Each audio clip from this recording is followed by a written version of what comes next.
Welcome back. We always have laughs here at the Cars Institute, all about helping nonprofits reach their full potential. And Keisha Rivers Shorty joins us this morning with some tips on grant writing. Welcome, Keisha. You know, we always laugh. And right quick, as a little side note, because, you know, I've got my little bandana, and Keisha always brings me messages from Charlton Singleton. Many of you know him around town, great musician. He's always here on Low Country Live to say that with my scarf, I look like I should be on Hee Haw.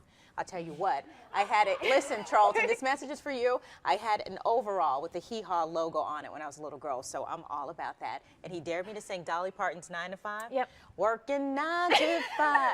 All right, don't ever dare me, double dog dare me, don't ever do that. All right, down to business, folks. Let's talk to Keisha today about grant writing and the proper way to do so. First of all, what is a grant? A grant is a proposal that you write and give to a funder, usually a foundation, asking them to give you money to basically fund your program. Okay. And in order to receive a grant, usually you have to have a 501c3 status from the IRS. And once you submit that proposal for review, you have to understand the process, and you have to actually create that proposal, submit it for review, and then once they submit that and review it, then they'll usually grant you the funds. Okay. But there is a process that you have to follow. That's what we're going to talk about this morning. That is right. So the first thing is match your program to the funder or Exactly. foundation. Because not everyone is going to want to fund everything. So if you have a program for dogs or for pets, do not submit to a funder who is funding after-school programs because they are not going to want to fund you. Exactly. I've been writing grants for 16 years, so I have seen the gamut. And a lot of times people just create one proposal and they send it to everybody. Don't do that. Don't do that. No. You've got to have it tailor-made. Exactly. And you said, speaking of proposals, you should have one ahead of time. Exactly.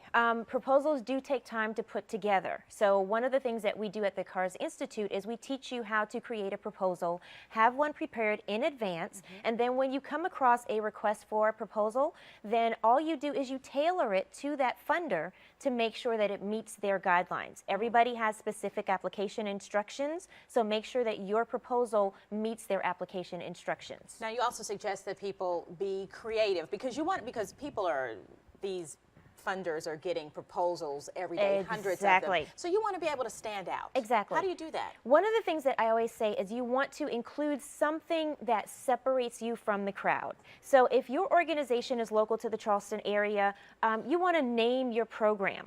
Don't just say, oh, our after-school program for 5th grade students. You know, call it the Wizards of the Low Country or something like that. Name it, have it stand apart because they have hundreds of applications that come across their desk. You want yours to stand out. Absolutely. And I think one big thing, and this is what you help people with at the Cars Institute, is to understand the whole process. Exactly. A lot of times people don't understand. They say, oh, I'm just going to get a grant and that's it. But it's not that easy. That is not that easy. Exactly. So you need to understand the process from start to finish, and you need to understand that usually it takes a while for it to happen. So don't think you're going to submit a proposal and then tomorrow you're going to get a check in the mail. Exactly. So you need to understand the process, and then you need to understand the follow-up after. Because it is important for you to do that. That's right. And of course, you said follow up, but also follow directions. Exactly. Oh, I can't tell you. What are some of the faux pas that people... Well, one of the things is if you, a lot of times they tell you to email the proposals. A lot of times they give you a format. A lot of times they give you a specific form. Sometimes they tell you that they don't want you to submit DVDs or pictures or any attachments.